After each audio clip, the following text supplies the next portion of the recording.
बिस्मिल्लाहिर्रहमानिर्रहीम। अस्सलाम वालेकुम। कैसे हैं आप सब लोग? खैरियत से हैं? उम्मीद करता हूँ खैरियत से होंगे और मेरी वीडियो से कुछ ना कुछ सीख रहे होंगे। मैंने लास्ट वीडियो इनको टर्म्स पे डाली थी और उसमें काफ़ी उसको डिटेल में हम लोगों ने डिटेल में तो नहीं लेकिन हमने उनकी डेफिनेशंस को सीखा था कि उसकी डेफिनेशंस क्या क्या हैं, उनको हमने स्टडी किया था। और हमने उनके जितने हमने 10 इनको टर्म्स थी, 10 इनको टर्म्स मेनली इनको जो मेनली यूज़ होती हैं इनको terms by sea by air में बाय जो भी और पर्पज़ में यूज़ होती है, तो हमने उसको डिस्कस किया था।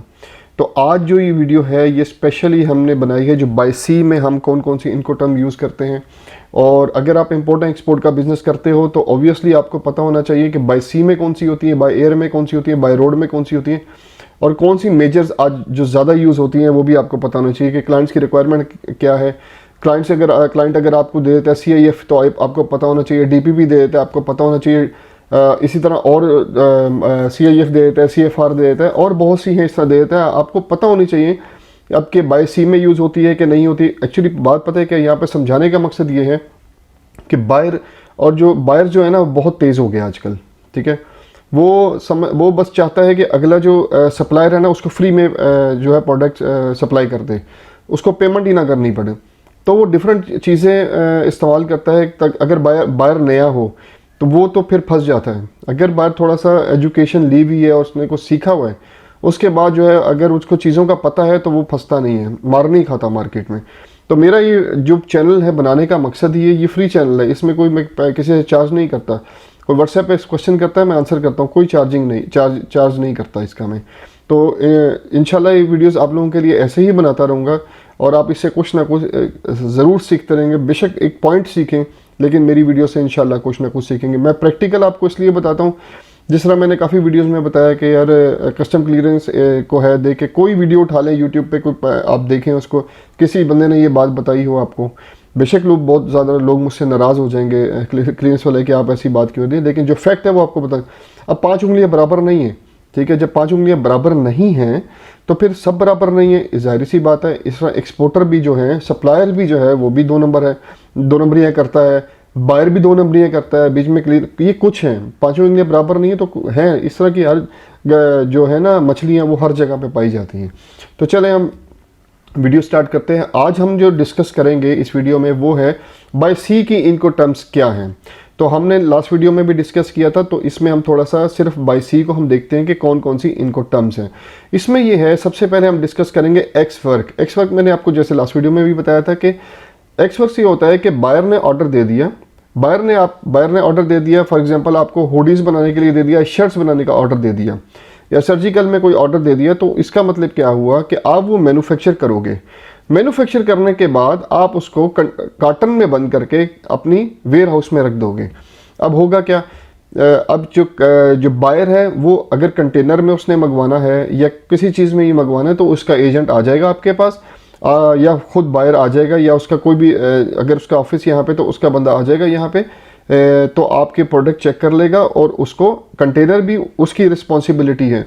अगर एयरपोर्ट पे पहुंचाना है तो वहाँ से उठा के खुद एयरपोर्ट पे पहुंचाएगा, तो ये उसकी रिस्पॉन्सिबिलिटी, ये सारा रिस्पॉन्सिबल वही करेगा। आपको सिर्फ प्रोडक्ट तैयार करनी है और वहाँ पे वेयर हाउस में अपने में रख देनी है और वो एजेंट आएगा, ये बायर खुद आएगा, उठा के प्रोडक्ट को वहाँ से ले जाएगा, बाय एयर लेके जाए, बाय सी लेके जाए, सारा हेडेक उसका है। इसमें आपका 0% रिस्क है।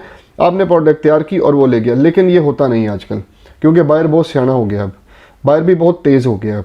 ठीक है, वो चीज़ें समझता है कि इसमें मुझे नुकसान है, मुझे ट्रांसपोर्टेशन भी खुद पे करनी पड़ेगी, अपना फ्रेट भी खुद पे करना पड़ेगा। बहुत सियाना हो गया, वो कहता है नहीं आप सारा काम जो है ना मैं अपना बायर लड़का रखूँगा, एजेंट रखूँगा, उसको पे करना पड़ेगा, सारा कुछ करना पड़ेगा, तो ये सारा काम जो है ना मैं इनसे ही करवा लेता हूँ।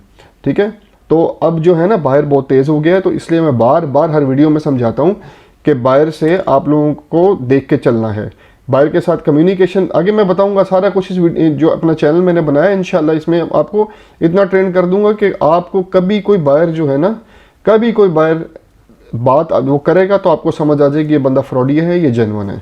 ठीक है, इतना मैं ट्रेन कर दूंगा इंशाल्लाह ताला वीडियोस के इस जो भी मैं बनाता हूँ ना, इसमें इसके तहत आपको मैं बिल्कुल एक ऐसा कर दूंगा कि आपको समझ आ जाएगा कि अगला बंदा कैसा है।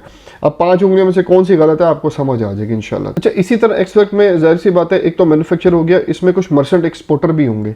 तो मर्चेंट एक्सपोर्टर जो है ना, वो प्रोडक्ट फैक्ट्री से किसी भी मैन्युफैक्चरर से तैयार करवाएंगे और अपने अपने वेयर हाउस में रख लेंगे। जो भी उनका वेयर हाउस है, जो उन्होंने घर लिया हुआ है, जो भी लिया हुआ है वहाँ रख लेगा, बायर आएगा वहाँ पे ले जाएगा। अब इसमें आपने सिर्फ करना क्या है, आपने जो प्रोडक्ट की है ना प्राइस, वो उससे लेनी है, उस पर बेशक अपना जो मर्जी प्रॉफिट रखें, प्राइस प्लस प्रॉफिट जो है बायर से लेनी है। इसके अलावा आप कुछ उसको चार्ज नहीं करेंगे। बायर जो है ना ज़्यादातर आजकल FOB पे काम करता है या CIF पे काम करता है। अच्छा, FOB क्या है? FOB फ्री ऑन बोर्ड है। मतलब इसमें ये होता है, आपने प्रोडक्ट को मैन्युफैक्चर किया, प्रोडक्ट मैन्युफैक्चर होगी आपके उसमें फैक्ट्री में, वहाँ से आपने फिर कंटेनर मंगवाना है, कंटेनर मंगवा के उसको पोर्ट तक पहुंचा देना है। मतलब कि इसमें आपकी ट्रांसपोर्टेशन भी आपकी होगी, ठीक है। लेकिन इसमें अब ये बात समझिएगा, अब ट्रांसपोर्टेशन आ गई, अब यहाँ से फैक्ट्री में आपने कंटेनर आपका फैक्ट्री में आ गया, लोड हुआ और कराची पोर्ट पे चले गए। फ्री ऑन बोर्ड FOB का जो एब्रीवेशन है वो फ्री ऑन बोर्ड है। इसमें ये होता है कि इसमें दो चीज़ें हैं, ठीक है। ये बायर आपको कंफर्म कर देगा क्या करना है। फ्री ऑन बोर्ड में ये होता है कि एक तो कंटेनर आप लेते हैं, ट्रांसपोर्टेशन तो आपकी पक्की है, ठीक है। अगर बायर आपसे रिक्वेस्ट करता है कि कस्टम क्लियरेंस भी करवाओ इसकी, ठीक है, तो फिर आपने करवानी है। अदरवाइज बायर ने अपना एजेंट रखा होता है, ठीक है, जो कस्टम क्लियरेंस भी करवाता है और आगे पोर्ट तक मेन जहाँ पे वेसल लगता है वहाँ तक पहुँचा के लोड भी करवाता है। ये उसकी रिस्पॉन्सिबिलिटी। हमारी ये रिस्पॉन्सिबिलिटी है बस लोड अच्छे से ध्यान से और सेफली हो जाए।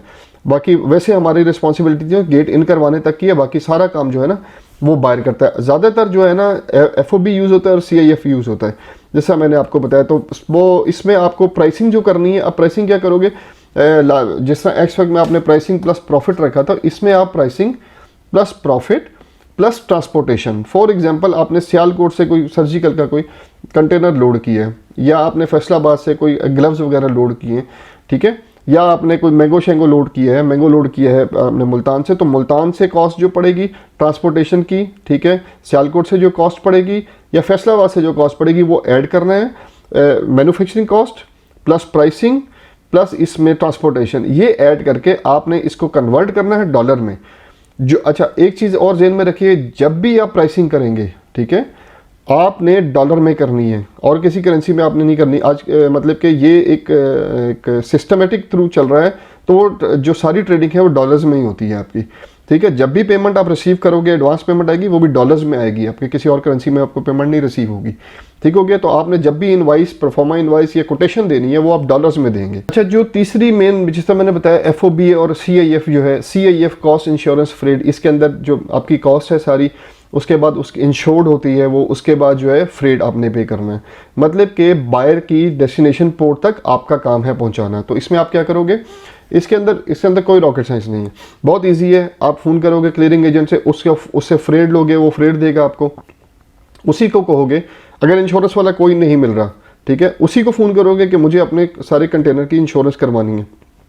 तो जो आपके मैन्युफैक्चरिंग फैक्ट्री है जहाँ से आप प्रोडक्ट मैन्युफैक्चर कर रहे हो, वहाँ से लेके आपको जो है वहाँ से लेके अगली डेस्टिनेशन तक आपका जो कंटेनर है वो इंश्योर्ड हो जाएगा।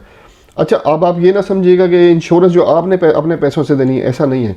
जब भी आप उसको कोट करोगे, आपने उसको जो भी कोटेशन देनी है, फॉर एग्जांपल हम शर्ट्स की बात कर लेते हैं, या ग्लव्स की बात कर लेते हैं, किसी और, उसमें फ़र्ज़ करें अब 1000 रुपये या 2000 रुपये हमें, या 2000 रुपये हमारी कॉस्ट आ गई है मैन्युफैक्चरिंग कॉस्ट, ठीक है। उसके बाद आप ऐड करोगे ट्रांसपोर्टेशन, ठीक है, फ़र्ज़ करो 500 रुपये एक कार्टन पे हमें, एग्जांपल दे रहा हूँ, एक कार्टन पे हमें 500 रुपये और कॉस्ट आ गई, तो 2500 हो गया। अब इंश्योरेंस जो है वो एक कार्टन पे 500 रुपये है, तो ये 3000 हो गया। तो आप उसको कॉस्ट क्या करोगे, 3000, ठीक है, डेस्टिनेशन पोर्ट तक, ठीक हो गया। इसमें फ्रेड अब भी ऐड करेंगे तो 500 और लगे, 3500 आप उसको चार्ज करोगे पर कार्टन है, पर बॉक्स है या पर ग्लव्स है, जो भी जिस तरह भी आप ले लें, मतलब आप समझ गए। तो इस तरह कॉस्ट उसको चार्ज करेंगे। तो कॉस्ट किसके कौन बियर करेगा सारी, ये आपकी वो करेगा, क्लाइंट करेगा, बायर करेगा, इंपोर्टर करेगा। तो आपको इसमें परेशान होने की बिल्कुल ज़रूरत नहीं है कि यार वो फ्रेड भी मांग लिया उसने, अब फ्रेड भी देना पड़ेगा और ये भी देना पड़ेगा, इंश्योरेंस भी करानी पड़ेगी, इस तरह कोई परेशानी वाली बात नहीं है, ठीक है। इसमें जो सारा रिस्क है ना वो बायर का है। आपका यहाँ से कंटेनर निकल गया, पोर्ट से निकल गया, तो सारा रिस्क उसका है, क्योंकि वो पे कर चुका है आपको। पेमेंट्स में हम पेमेंट सेक्शन में हम जब जाएंगे, मेरा ख्याल है 3-4 वीडियोस बाद हमारा पेमेंट सेक्शन शुरू होगा, तो उसमें एक डिटेल से बताऊंगा पेमेंट्स आपने किस तरह सेट करनी है। ठीक है, वो भी बहुत ट्रिक है। जिस तरह इनको टर्म्स में ट्रिक्स हैं, इनको टर्म्स में थोड़ी बहुत कम है, लेकिन पेमेंट्स में बहुत ज़्यादा ट्रिक्स हैं। तो उसको हम डिटेल में भी डिस्कस करेंगे ताकि आप लोगों को समझ आ जाए कौन सी। देखिए, सबसे पहला काम ना चीज़ें समझना है।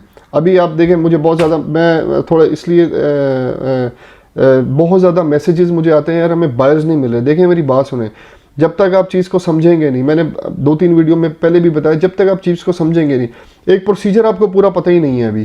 ठीक है, अभी मेरी वीडियोस हो सकता है आप किसी और की देख के शायद पूरा समझ चुके हों, लेकिन अभी मेरी वीडियोस तो अभी चल रही हैं। इसमें अभी थोड़ा थोड़ा अभी मेरे एक्सपोर्ट के मेरे ख्याल है कोई 26 या 27 लेक्चर्स मजीद हैं। तो अभी मुझे बताया, जब तक हमारी एक्सपोर्ट का चैप्टर पूरा ख़त्म ही नहीं हुआ, लेसन पूरा ख़त्म ही नहीं हुआ, तो अब बायर्स कैसे। अब जब देखें, बायर्स अगर आप अभी ढूंढें, मैं नहीं कहता बायर्स मत ढूंढें, लेकिन जब तक आपको समझ ना आ जाए पूरे इसकी, तो मत करें, अभी चीज़ों को समझें। ठीक है, बेशक जो भी करना है आपने, अभी चीज़ों को समझें। हिमालयन साल्ट एक्सपोर्ट करना है तो सर, हिमालयन साल्ट भी ऐसे एक्सपोर्ट नहीं होता, उसमें भी इनको टर्म्स लगती है, उसमें भी पेमेंट्स वगैरह डिफाइन होती हैं, उसमें भी एजेंट्स, क्लियरिंग एजेंट्स होते हैं, उसमें भी सब कुछ होता है। प्रोडक्ट लेने के लिए फैक्ट्रियाँ होती हैं, सब कुछ आपको कैसे बात करनी है, फैक्ट्री कैसे जाना है, क्या करना है, क्लियरिंग एजेंट से कैसे बात करनी है, बायर से कैसे बात करनी है, ये सब कुछ सीखेंगे तो आप करेंगे। लेकिन आप लोगों को सिर्फ बायर चाहिए, प्रोडक्ट की नॉलेज नहीं चाहिए, आपको बायर चाहिए। प्रोडक्ट की नॉलेज लें पहले, रिक्वेस्ट है मेरी आप लोगों से, मैं कोई ऐसी बात नहीं है, आप सब लोग भाई हैं, अब रिक्वेस्ट है मेरी आप लोगों से, प्रोडक्ट की नॉलेज लें। प्रोडक्ट की नॉलेज होंगी तो देखिए, मैं हर वीडियो में कहता हूँ कि बायर्स तो मिलेंगे ही मिलेंगे। फ्रूट एंड वेजिटेबल में मैंने काफ़ी दफ़ा बात की कि देखें, दुनिया ने खाना तो है ही ना, जो पाकिस्तान के इंपॉर्टेंट है, मैंगो जो है जाता है, पोटैटो जाता है, सब्जियां हमारी काफ़ी ज़्यादा बाहर जाती हैं, गल्फ़ में बहुत ज़्यादा जाती हैं, तो खानी है उन्होंने, कुछ नहीं होता, खाएंगे वो, आप तो आपसे ही लेके खाएंगे ना। तो आप थोड़ा सा वेट किया करें, थोड़ा सीखें, फिर कह रहा हूँ सीखें, फिर नुकसान कर जाएंगे, फिर छोड़ के बैठ जाएंगे, हमें नुकसान हो गया। मैं नहीं चाहता आप लोगों का नुकसान हो, सीख के करें, बहुत फ़ायदेमंद बिजनेस है, सीख के करें। पाकिस्तानी, फ़र्ज़ करें पाकिस्तानी एग्जाम्पल, हज़ारों कंटेनर जाते हैं महीने के, तो क्यों आप नहीं भेज सकते? सीखें, सीख के करेंगे तो आप 1000 क्या, आप हो सकता है इससे ज़्यादा भी भेजें। अभी किन्नू सीज़न हो रहा है, इसमें तो पता नहीं कितने कंटेनर जाते हैं हमारे पाकिस्तान से, तो उन्होंने सीखा हुआ है, वो बड़े बड़े एक्सपोर्टर्स हैं। मैं चाहता हूँ आप लोग भी उस लेवल तक जाएं। ठीक है, तो थोड़ा सीखें, बायर्स मिल जाएंगे आप बात करें तो एक इनको टर्म है CFR, ये भी बिल्कुल CIF ही के होती है, लेकिन CFR में इंश्योरेंस नहीं होती। CIF में इंश्योरेंस होती है, CFR में इंश्योरेंस नहीं होती। यहाँ से आपने सिर्फ इंश्योरेंस नहीं करानी, बाकी प्रोसीजर सेम होगा। जो आपने कॉस्ट ऐड की थी, manufacturing plus transportation plus freight, आप ये ऐड करोगे और बायर को दे दोगे कि ये हमारे इस कार्टर की ये प्राइस बन रही है, आप तक पहुंच गई। ठीक हो गया। प्लस प्रॉफिट लाजमी ऐड करना है। आप 10% करें, 15% करें, मिनिमम 15% और 20% होता है। ठीक है, आप ये ऐड करके उसको भिजवा दें। ठीक है, होप सो इंशाल्लाह आपके लिए अच्छा ही होगा, जो भी जब भी आप बायर के साथ डीलिंग करेंगे। तो ये थी 3-4 इनकम टर्म्स। एक्स वर्क पे काम अब बहुत कम होता है, CIF ज़्यादा मांगता है, FOB उससे थोड़ा कम है, CFR भी ज़्यादा है। CIF एंड CFR बहुत ज़्यादा चलता है, FOB और FOB भी है, एक्स वर्क्स बिल्कुल ज़ीरो है, एक्स वर्क्स नहीं होता इस आजकल बिल्कुल भी, क्योंकि बायर्स, मैंने आपको जैसे बताया, बायर्स माशाल्लाह बहुत सियाना हो गया। जिससे मैंने लास्ट वीडियो में बताया, इसमें इनको टर्म से क्या होता है, इनको टर्म से रोल्स एंड रिस्पॉन्सिबिलिटीज़ क्लियर हो जाती हैं कि बायर की क्या रिस्पॉन्सिबिलिटी है और सेलर की क्या रिस्पॉन्सिबिलिटी है, मतलब इंपोर्टर की क्या रिस्पॉन्सिबिलिटी है और आपके एक्सपोर्टर की क्या रिस्पॉन्सिबिलिटी है, एक्सपोर्टर की कहाँ तक रिस्पॉन्सिबिलिटी है, फिर इंपोर्टर की कहाँ से रिस्पॉन्सिबिलिटी शुरू होती है। इसलिए इंटरनेशनल सिस्टम में इसको क्लियरली डिफाइन कर लिया, ना इंपोर्टर को प्रॉब्लम हो ना एक्सपोर्टर को प्रॉब्लम हो। ठीक हो गया। उम्मीद करता हूँ आपको आज की वीडियो बहुत पसंद आई होगी। ये बाय सी में जो करना चाहते हैं एक्सपोर्ट, उनके लिए इनको टर्म्स बहुत इंपॉर्टेंट है, इसको समझें, सीखें, तब आगे करें। आज की वीडियो में हमने सीखा कि बाय सी के इनको टर्म्स यूज़ करके हम कैसे एक्सपोर्ट कर सकते हैं। मेरा मकसद पाकिस्तान की एक्सपोर्ट को इंक्रीज़ करना है। इस वीडियो को प्लीज़ लाइक, सब्सक्राइब और शेयर करें ताकि न्यू आने वाले एक्सपोर्टर इन वीडियो से कोई ना कोई फ़ायदा उठा सके। अगली वीडियो तक के लिए अल्लाह हाफिज़।